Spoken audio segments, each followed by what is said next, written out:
자, 이 시간은 로마서 3장입니다. 로마서 3장.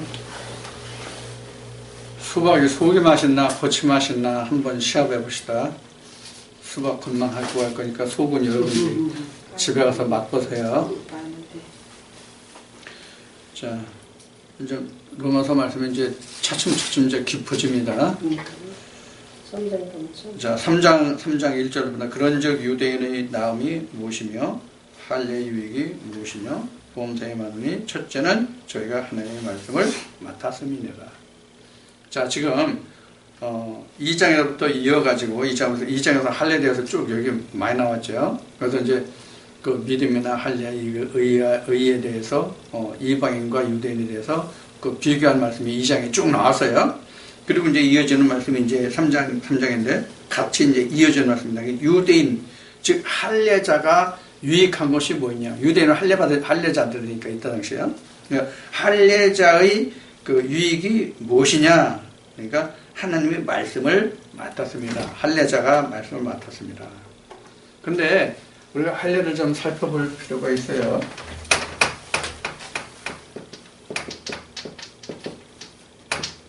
첫째는 할례의 유래,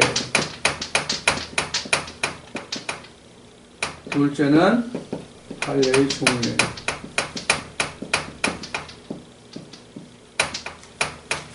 할례의 유래는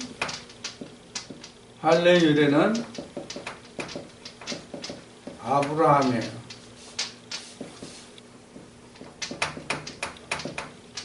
모세율법 아니에요. 이거 하나고요. 그 다음에 할례의 종류는 육적 할례와 영적 할례. 이 두 가지예요. 그래서 지금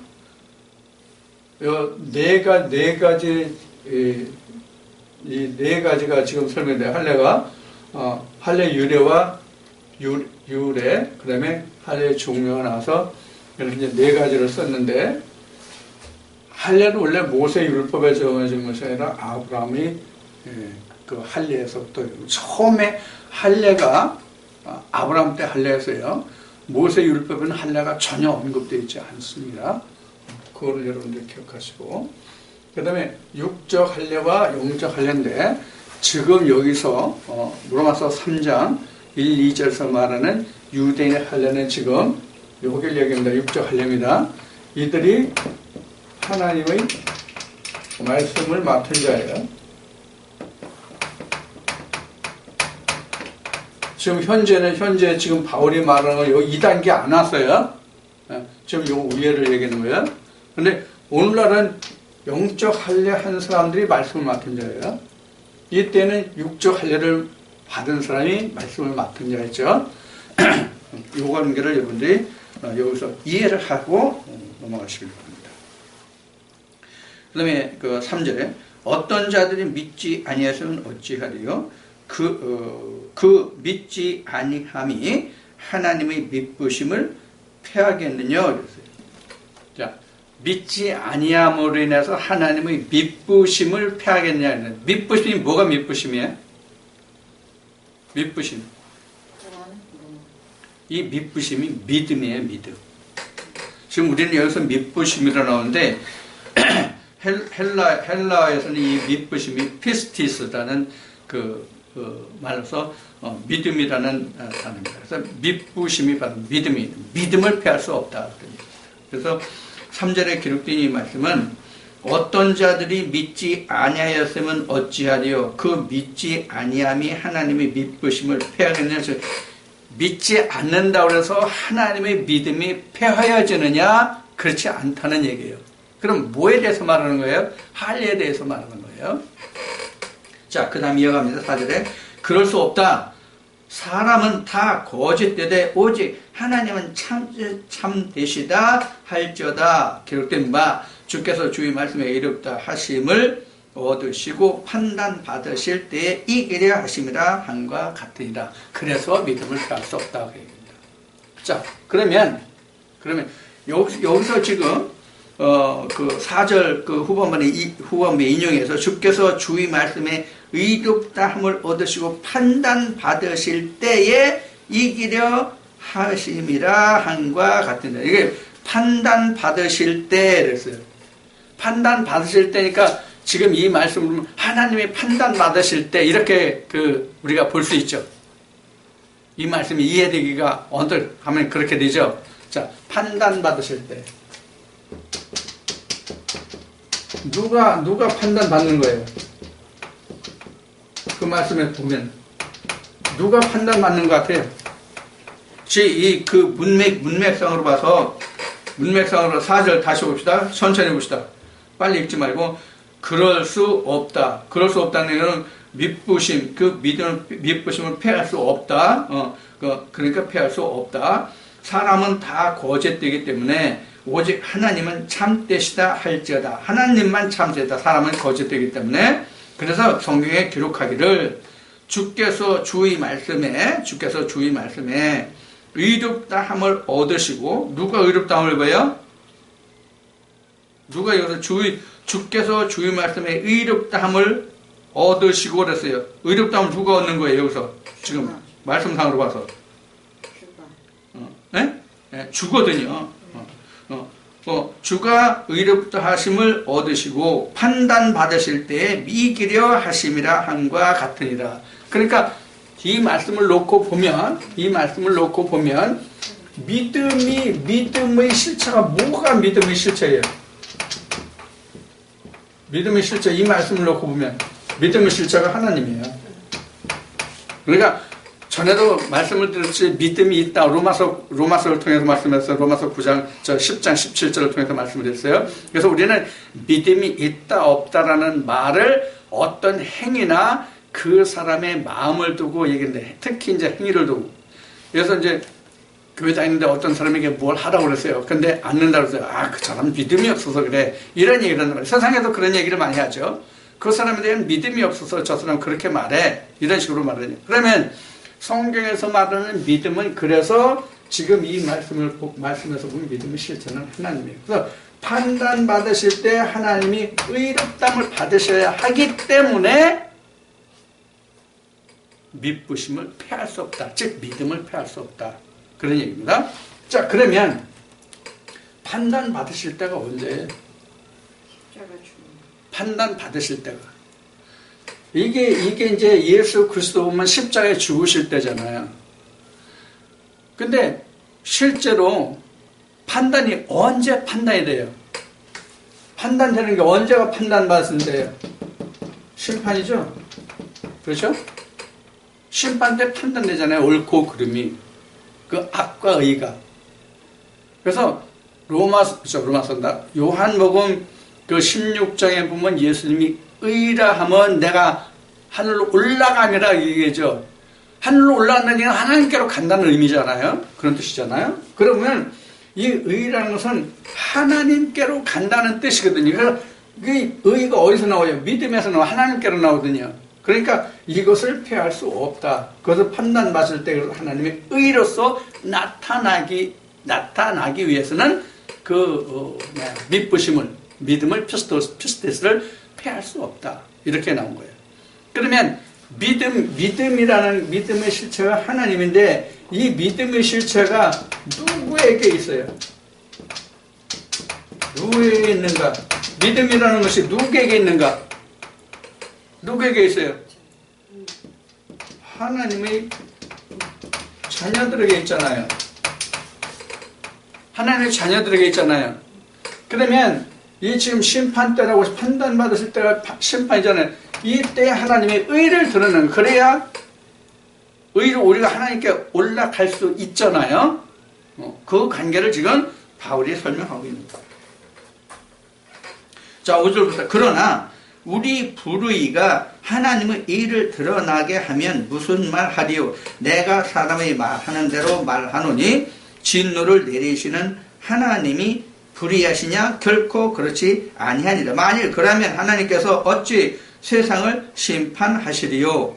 자, 여기서 지금 바울이 불의가 하나님의 의를 드러나게 한다 그랬어요. 불의가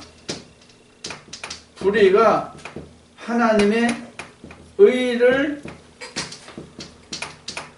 의를 드러낸다.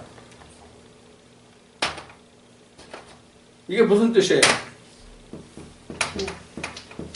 어떻게 불의가 하나님의 의를 드러냅니까? 이게 무슨 뜻이에요? 이게 왜 이 얘기가 나오냐면, 이 불이라는 말을 왜 썼냐면, 바울을 말하는 거예요.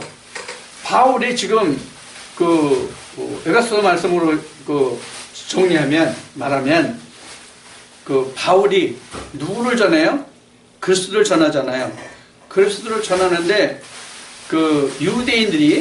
유대인들이 바울이 전하는 것을 뭐라고 평을 해요? 악을 행한다.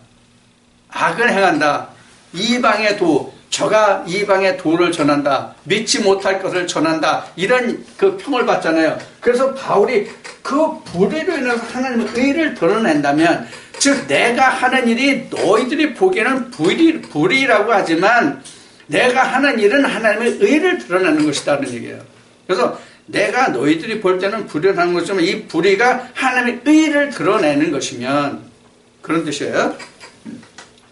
그래서 말하리요, 내가 사람의 말하는 대로 말하는 진노를 내리시는 하나님이 불의하시냐? 결코 그렇지 아니라 만일 그러하면 하나님께서 어찌 세상을 심판하시오? 하나님이 불의하시면 세상을 심판할 수 있겠느냐? 자신이 불의한데 누구를 심판할 수 있겠냐? 그런 뜻이죠.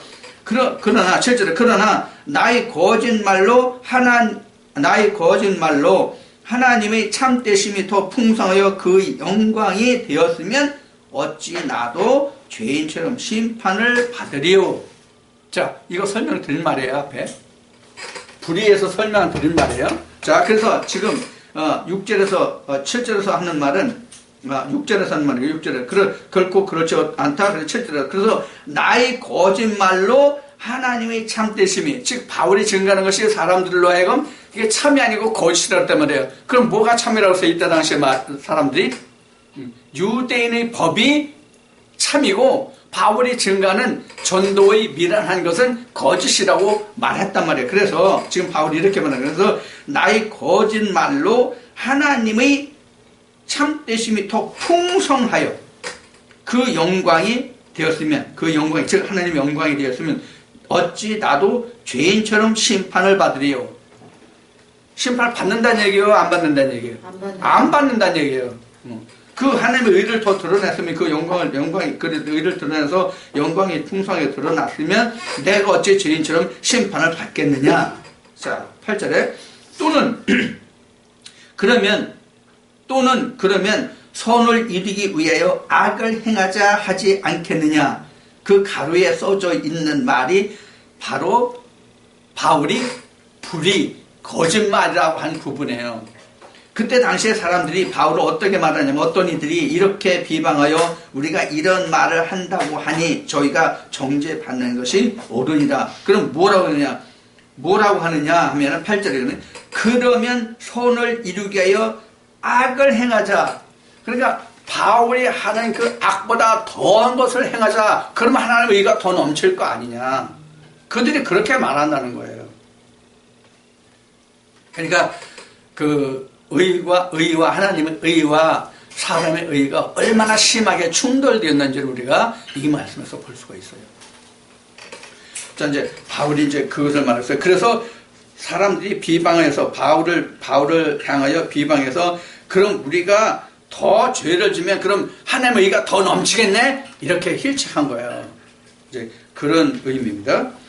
그래서 이제 9절로 이어집니다. 그러면 어떠하뇨? 우리는 나으뇨? 결코 아니라 유대인이나 헬라인이나 다 죄 아래 있다고 우리가 이미 선언하였느니라. 그러니까 유대인은 의인이고 이방인은 죄인이냐? 아니다. 유대인이나 이방인은 다 똑같이 죄가 있다. 그래서 이제 그 뒤에 이어지는 말씀이 의인이 아주 없다는 말씀을 인용하는 거예요. 10절 봅시다. 기록된 바 의인은 없나니 하나도 없으며 깨닫는 자도 없고 하나님을 찾는 자도 없고 다시 치우쳐 한 가지로 무익하게 되고 선을 행하는 자는 없나니 하나도 없도다. 저의 목구멍은 열린 무덤이요 그 혀로는 속임을 베풀며 그 입술에는 독사의 독이 있고 그 입에는 저주와 악독이 가득하고 그 발은 피 흘리는데 빠른지라 파멸과 고생이 그 길에 있어 평강의 길을 알지 못했고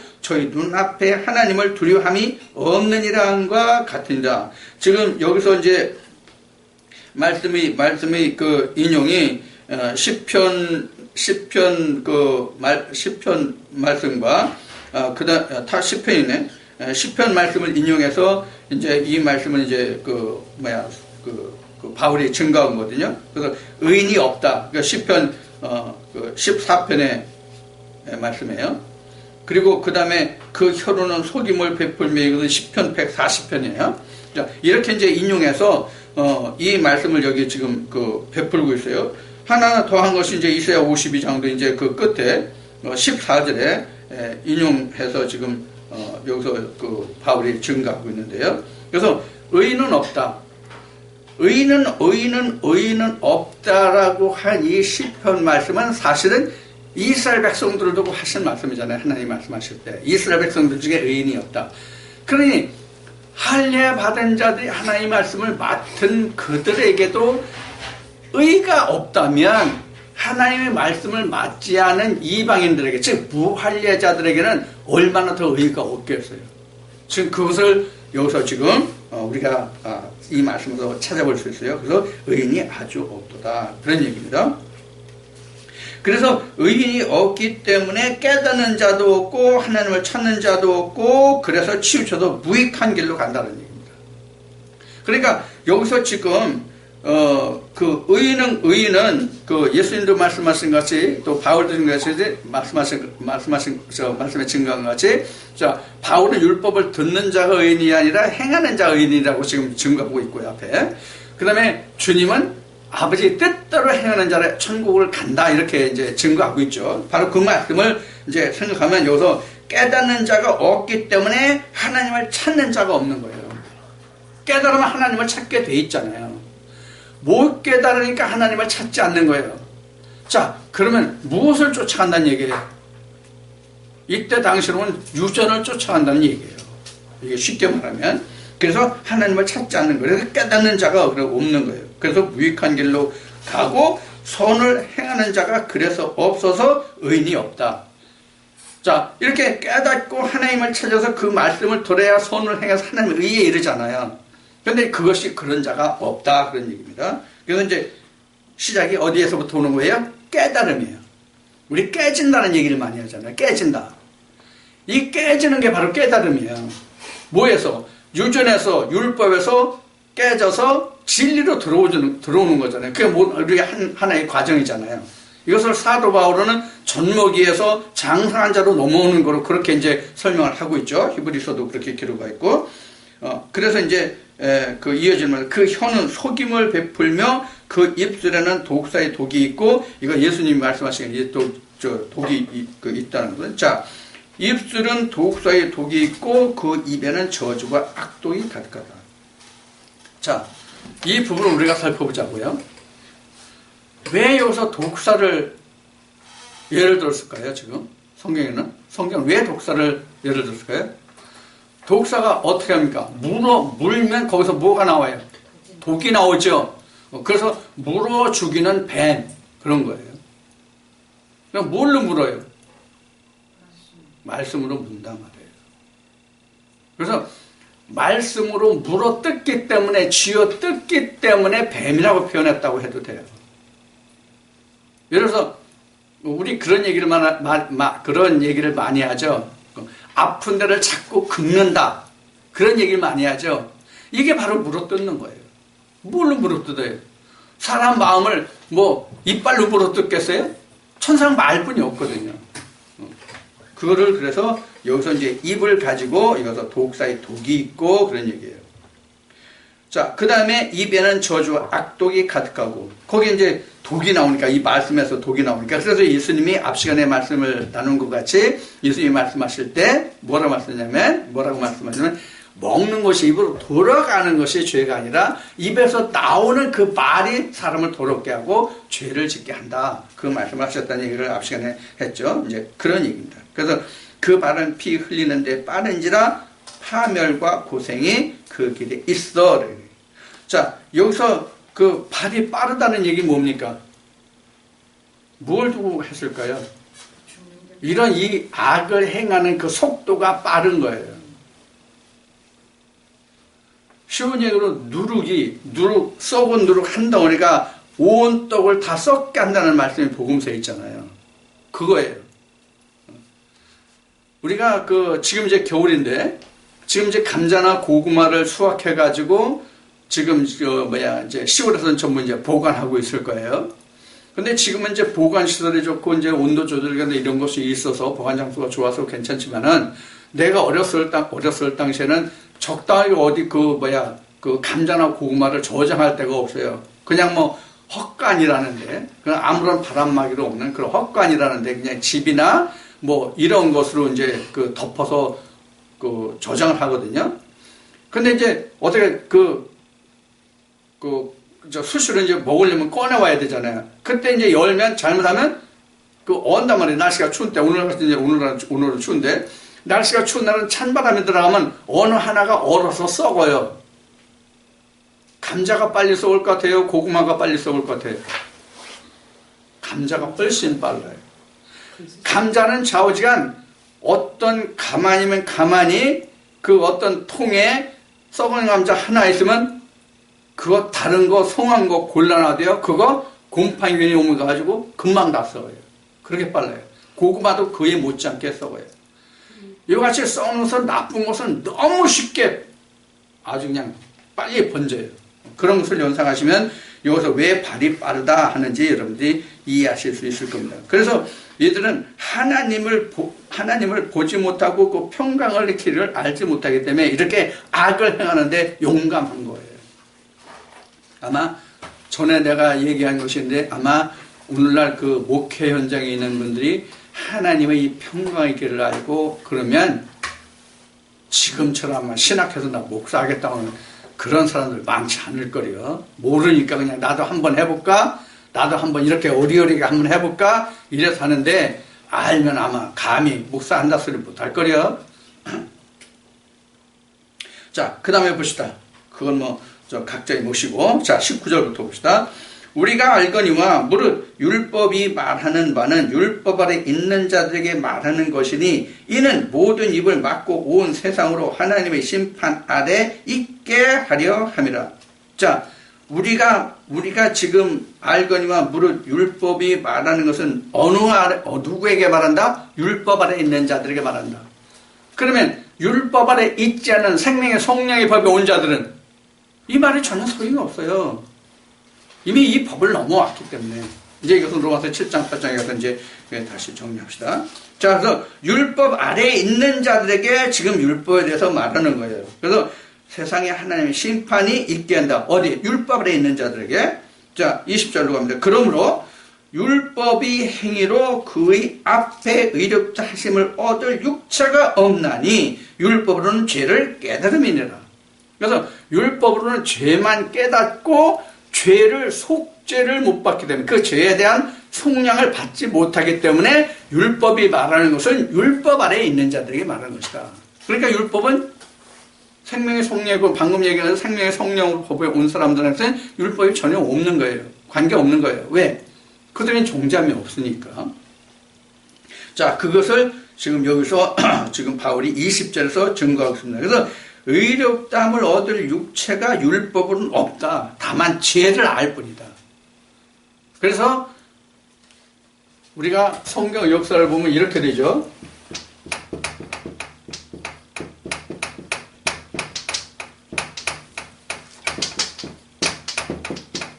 이렇게 왔죠. 무법 시대에서 율법에서 진리를 이렇게 이제 거저 이것도 이제 3일길에 해당되는 거예요. 이렇게 왔는데 이 율법이 길을 어떻게 했어요? 이렇게 해서 악으로 왔단 말이에요. 악으로. 왜? 여기서 율법이 유전으로 대체됐잖아요. 그래서 진리를 행하지 못하고 악으로 갔단 말이에요. 그래서 지금 말하는 것은 율법에 있는 자들에게 말한다. 진리로 온 자들에게 말하는 것이 아니다. 그래서 무법, 율법, 진리예요. 근데 이게 유전으로는 절대로 진리를 찾을 수가 없단 말이에요. 자, 그래서 21절에 보면 이제는 율법 외에 하나님의 한 의가 나타났으니 율법과 선지자들에게 증거를 받은 것이라. 자, 이 율법 외에 다른 뭐가 나타났다고요?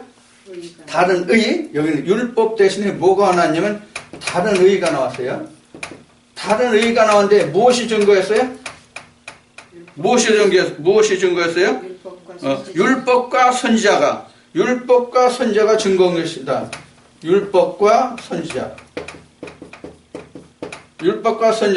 율법에서 증거한 거, 선지자가 증거한 것이 뭐예요? 율법에서도 다른 의를 말했고 선지자도 다른 의를 말했다는 말이거든요.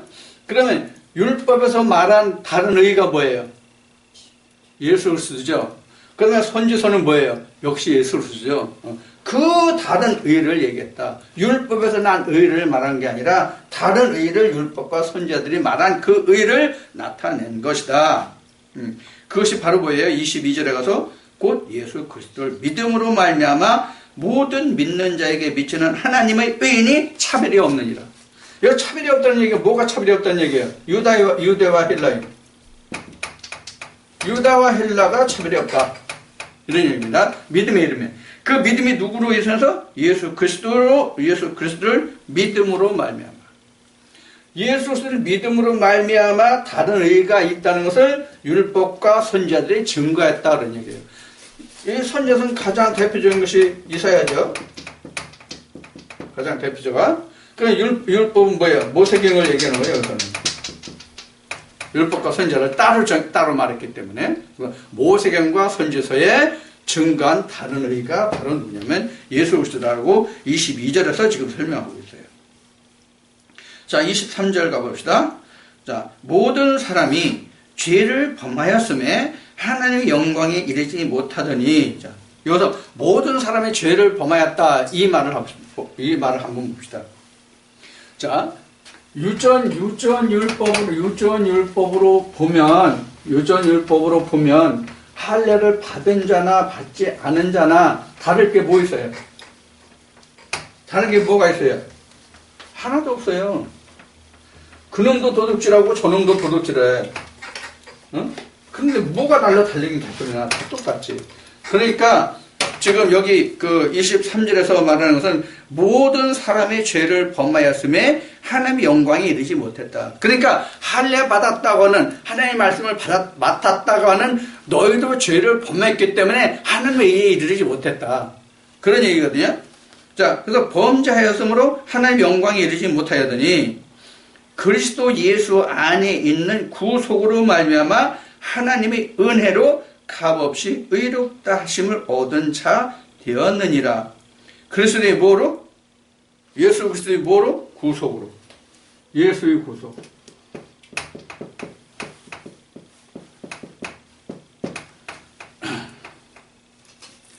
이 구속이라는 말을 여러분들이 잘 생각하셔야 됩니다. 구속이라는 말을. 잘 생각해야 되냐면 우리가 이 구속이라는 말을 이게 그 한문으로 써가지고 우리가 이해를 좀 그 한문을 알아야 되는데, 구원할 구자하고 그다음에 그 감하다, 속하다, 제하다, 빚을 갚다는 속할 속자에서 구속이거든요. 그래서 속해서 구원 얻는다 그런 얘기예요. 그러면 속은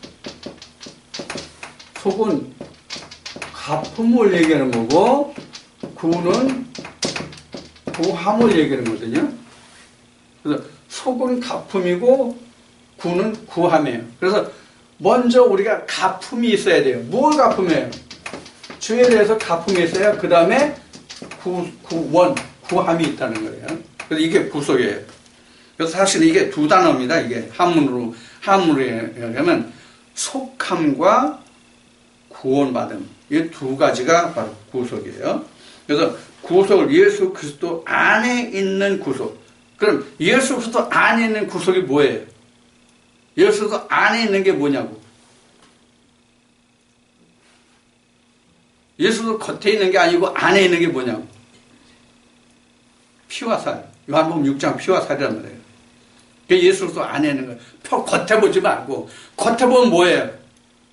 다윗의 후손이에요. 속으로 보면 뭐예요? 하나님의 아들이에요. 성결의 영으로.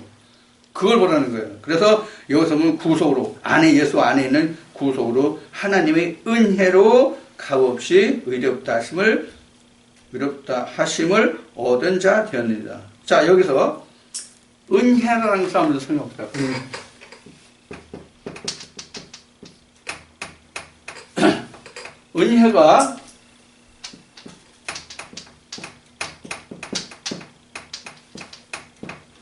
은혜가 언제 와요? 죄 가운데 있을 때, 의에 있을 때 은혜가 언제 와요? 죄 가운데 있을 때 은혜가 오거든요. 죄 가운데 있을 때 은혜가 나와요. 자, 우리가 의에 있어야만 우리가 은혜가 임한다고 하면 어떤 결과가 올까요? 죄인의 구원함이 없죠. 이렇게 되면 구원받을 육체가 없는 거예요. 구원받을 육체가 없는 거예요. 그런데 우리가 죄 가운데 무엇을 주냐면 구속을 주시거든요. 그래서 이거를 은혜라고 얘기한 거예요. 그래서 우리는 은혜는 공짜의 개념이죠. 은혜는 시원히 은혜는 공짜의 개념이죠. 근데 성경 은혜가 공짜라고 지금 바울은 증거해요? 안 해요? 어떻게 증거해요? 공짜가 진짜 공짜입니까? 은혜가? 은혜 공짜 아니에요. 그럼 은혜는 어떻게 우리가 은혜를 해석하면 좋으냐면, 은혜는 어떻게 해석하냐면, 미리 주심을 은혜라고 생각하시면 돼요. 그러니까 은혜 자체가 구원이 아니에요.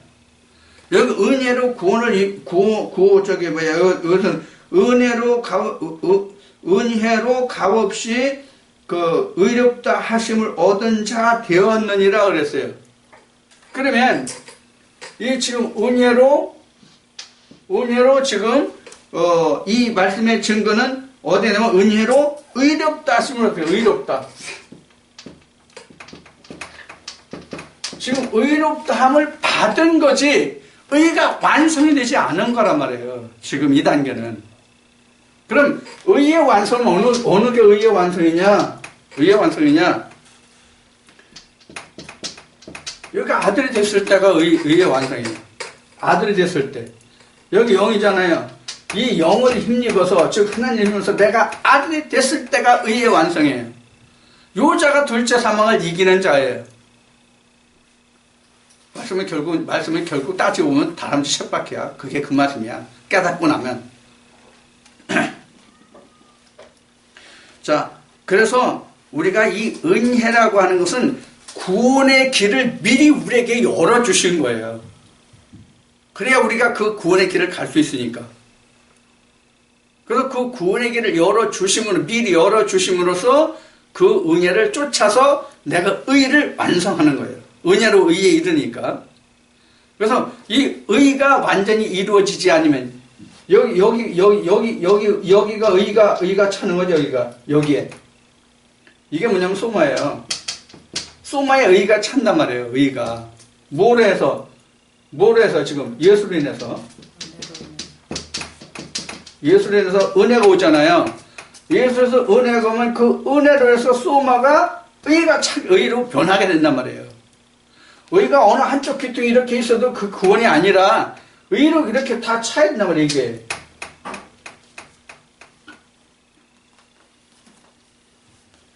이 관계를 잘 이해하셔야 됩니다. 그렇지 않으면 어떤 결과냐면 앞에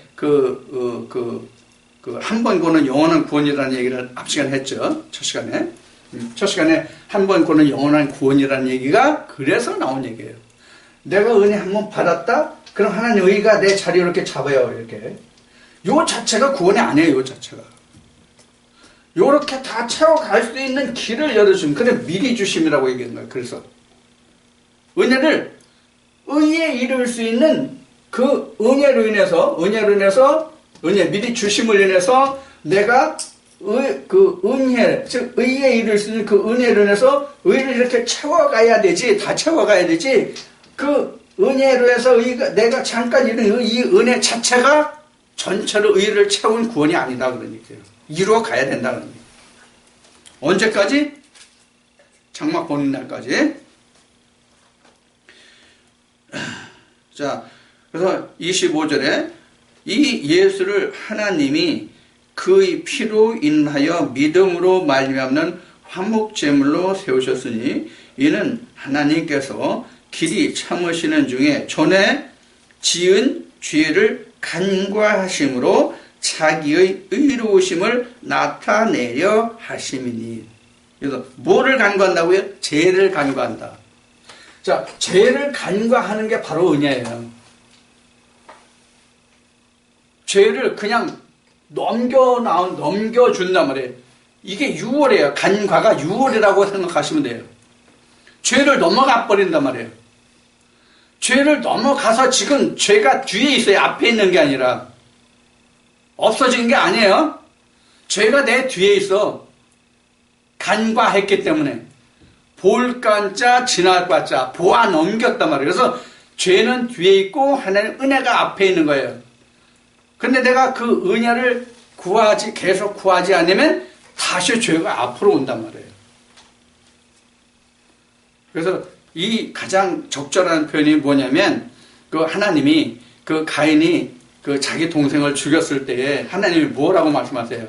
야, 제가 내 앞에 이르를자로 너는 그 죄를 다스릴지니라. 이렇게 말씀하시죠. 그럼 그 죄를 다스릴 수 있는 힘이 어디서 오냐고요? 은혜로 오는 거예요, 은혜.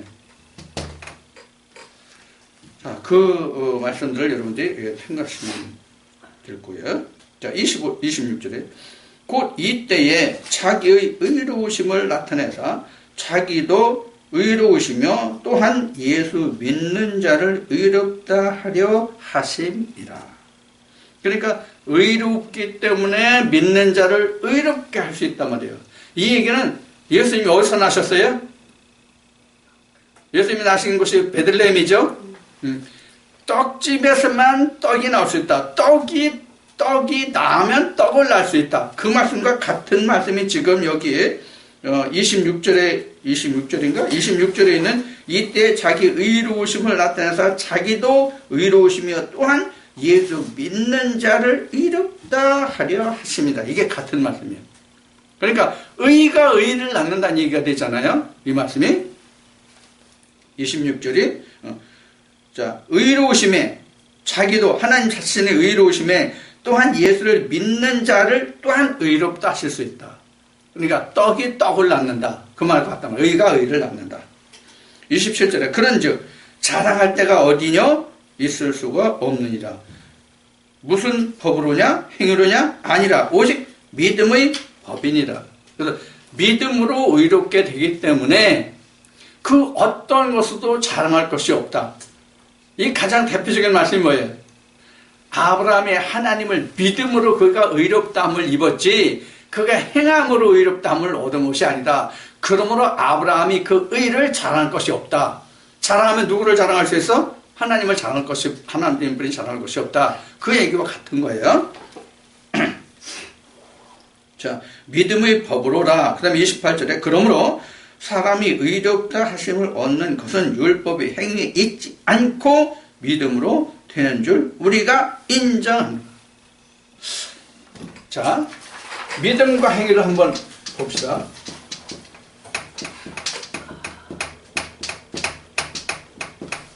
자, 이거 좀 중요할 수도 있어요. 이 믿음과 행위가. 이 믿음은 뭐냐면요, 혼이 해요.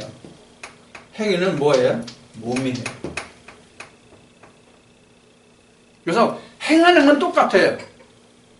행하는 건 똑같아요. 무엇으로 행하느냐는 거예요. 내가 혼으로 하느냐, 육신으로 하느냐, 행함이 똑같아요. 그래서 이거는 지금 바울이 말하는 율법으로는 몸으로 행하는 거고 혼으로 행하면 이게 믿음이에요. 이게 믿음이라고요. 이게 틀린 거예요. 믿음으로 행하는 자는 속으로 하고 율법으로 하는 자는 겉으로 하고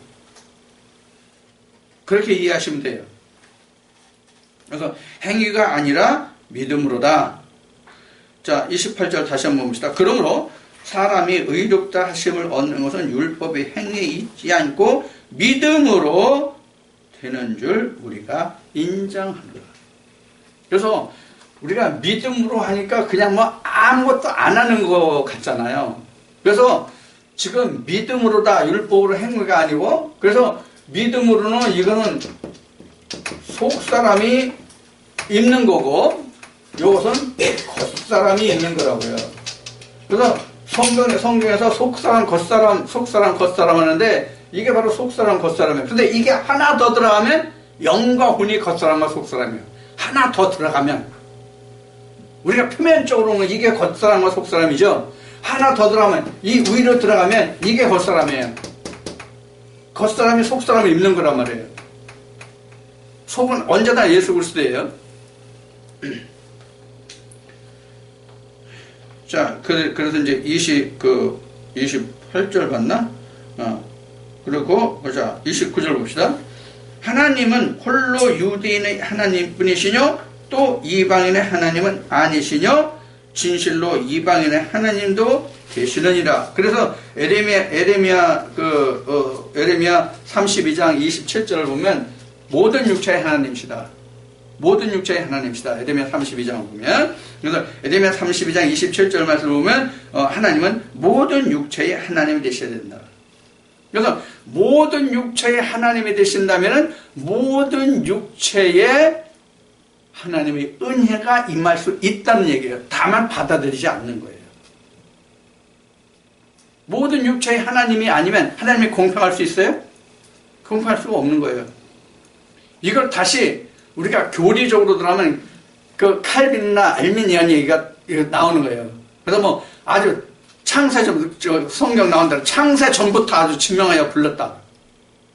이제 나중에 한번 또 이 말씀을 이제 다시 나눌 때가 있겠지만 이 말씀에서.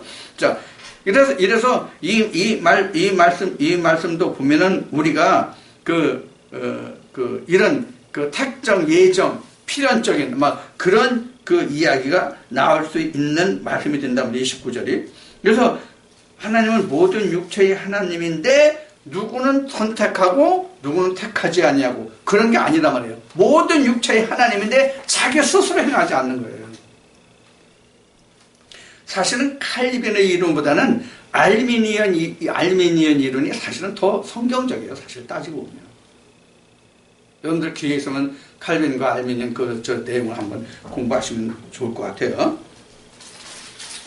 자, 그래서 지금 여기는 29절에 그런 말씀을 했고, 그다음에 30절에 보면 할례자도 믿음으로 말미암아 또는 무할례자도 믿음으로 말미암아 의롭다 하실 하나님은 한 분이시라. 그러니까 믿음으로지 행위로 할례를 받았다 받지 않았다라서 우리가 하나님의 구원에 이를 수 있다 없다가 결정되는 것이 아니다. 그러니까 할례 받은 자의 하나님이 할례 받은 자의 하나님이고 할례 받지 않은 하는 자의 하나님은 아니다. 그런 게 아니라는 얘기예요. 그 다음에 31절에 그런즉 우리가 믿음으로 말미암아 율법을 폐하느냐? 그럴 수 없느니라. 도리어 율법을 굳게 세우느니라. 이게 예수님이 말씀하신 내가 율법을 폐하려 온 것이 아니라 율법을 완성하려 왔다 이 뜻이에요. 자, 이 말씀이 어디 가야 31절이죠. 이 31절의 말씀이 어디 가야 결론이 나오냐면 사실 로마서 7장을 마치고 로마서 8장에 가서 생명의 성령의 법으로 와야 이 율법이 온전하다는 것을 나올 수 있어요. 그 말씀을 들을 수 있어요. 율법을 굳게 세운다. 왜 그런가 하면 아버지와 아들의 관계를 앞 시간에 했어요. 아버지와 아들의 관계란 말이에요. 율법과 진리는 아버지와 아들의 관계이기 때문에 아버지 없는 아들은 없단 말이에요. 아들이 있는 아버지는 있어도, 그렇죠? 아들이 있으면 분명히 아버지가 있죠? 아들이 있으면 분명히 아버지가 있는데 아버지 없는 아들은 없단 말이에요. 아들 없는 아버지는 있을 수 있어요? 그렇죠? 아들이 없는 아버지는 있을 수 있지만 아들이 있는 아버지는 반드시 있단 말이에요. 그래서 우리가 이 관계를 여기서 지금 사도 바울이 지금 증거하고 있는 거예요. 그래서 믿음으로 말미암아 율법을 폐하는 것이 아니라 율법을 오히려 굳게 세운다. 이 이야기를 잘 이해해야 돼요. 우리가 사람들이 잘 이해해야 돼요. 우리가 근데 율법을 굳게 세우는 것을 일반적으로는 무엇을 우리가 일반 그 기독교인들이 율법을 완전히 세우냐면 자기 어떤 행위, 가장 쉬운 게 구제. 이런 것으로서 자기가 어떤 믿음의 확증을 받으려고 그러고 그걸 하나님 앞에 내세우려고 그러고 그것이 나도 이렇게 행했다 이렇게 말할 수 있거든요. 말하거든요. 말할 수 있는 게 아니라 그렇게 말하거든요. 성경에서 가장 좋은 인용의 말씀을 한다면 한 번은 예수님 앞에 예수님이 이런 말씀하세요. 어떤 자가 하나님 앞에서 내가 세상에 있을 때 내가 주님의 이름으로 병도 고치고 무엇도 하고 했잖아요. 근데 하나님 뭐라고 말하세요? 나 또 도대체 몰라요. 내가 주의 이름으로 이렇게 했던 거예요. 주님이 나를 쓰셔서 한 것이지 내가 주님으로 내가 한 것이 아니고 주님이 한 것이지 실제로는. 그렇죠? 자, 우리 속에서 조금 전에 여기서 믿음과 행위를 말했지만 사실 내 안에서 혼이 일하는데 이 혼이 혼자 일합니까? 혼자 일하냐고요. 주님이 오시기 때문에 혼이 함께 일할 수 있는 것이거든요. 그래서 주님이 내게 일을 하실 수 있게 하기 때문에 내가 일을 할 수 있는 것이지 주님이 배제되면 내가 일을 할 수 없는 거야. 하나님 일을. 근데 이들이란 말이에요. 그들이 바로. 주님은 없는데 자기 행함으로서 내가 했다 이렇게. 내가 이런 일을 하지 않았습니까? 그래서 또 다른 말씀을 보면 예수님이 내가 길을 행할 때 나그네가 되었고 내가 굶주렸고 옥에가 졌고 헐벗었고 뭐 이럴 때 너희들이 나를 했다. 이 말씀이 이제 나오는 그 똑같은 얘기예요. 그래서 실제로 이렇게 한 사람들은 믿음으로 한 사람들은 언제 주께서 옥에 갇혔으며 내가 굶주렸기 때문에 주께 먹을 것을 갖다 드렸으며 내가 언제 주님께 그렇게 했느냐고 말하죠. 주님이 했으니까 당연히 그렇게 얘기했죠. 믿음의 사람들은. 그런데 행위를 한 사람들은 나 그때 이렇게 하지 않았습니까? 이렇게 말한단 말이에요. 이 차이를 우리가 잘 구분해야 돼요. 여러분 충분히 이제 이걸 구분하시고 이게 무슨 뜻인지 이해하실 수 있겠지만은 실제로 밖에 나가서 이 말씀을 한번 해보시라고. 그렇게 쉽게 이해가 되나? 이해 쉽게 안 돼요. 같은 말인데. 바로 이런 것이 지금 그 믿음과 행위에 관한 문제예요. 믿음과 행위에 관한 문제.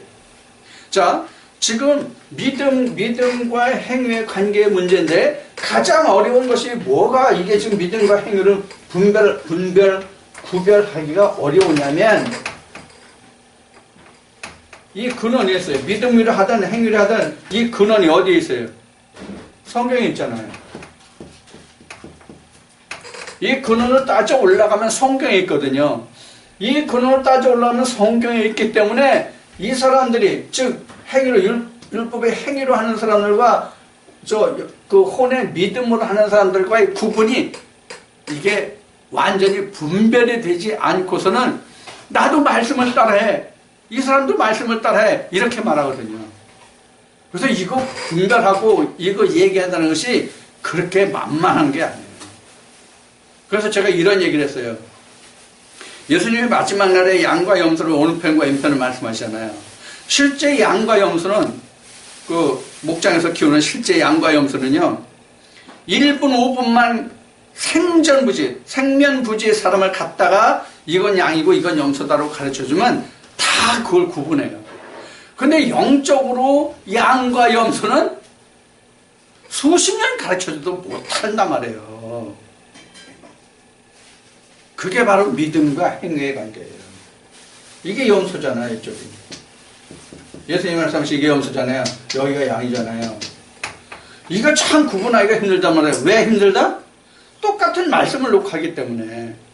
그래서 이거는 완전히 그 믿음 안에 들어와 있는 자가 아니면 행위와 믿음을 구분하기가 참 힘들어요. 자, 여기까지 해서 이제 로마서 3장을 마치는데 이와 같이 우리가 지금 그 할례와 무할례를 사실은 지금까지 얘기하는 거거든요. 여기서 할례와 무할례를 얘기하는데 즉 이 할례와 무할례는 다른 면으로 얘기하면 믿음과 행위의 관계예요. 근데 이걸 이렇게 따지기 힘들다고요. 이게 바울 때만 그러냐? 오늘도 똑같다. 그래서 우리가 이제 많은 말씀들을 우리가 자꾸 보고 공부하고 이 말씀이 의미하는 게 뜻하는 게 뭔가를 우리가 자꾸 이제 보는 거예요. 그래야 모든 말씀을 봐서 우리가 양과 염소를 이 안에서 내가 찾을 수 있으니까 이 안에서 양과 염소를 찾을 수 있다는 것은 나를 볼 수 있는 거예요. 결국은 말씀에서 이것을 분별할 수 있다는 것은 나를 볼 수 있는 거거든요. 나를 왼쪽과 오른쪽으로 내가 분별할 수 있는 기준이 여기 말씀에서 나오거든요. 그래서 우리가 성경이 중요한 거예요. 자, 오늘 여기까지 해서 말씀을 모두 마치겠습니다. 수고하셨어요.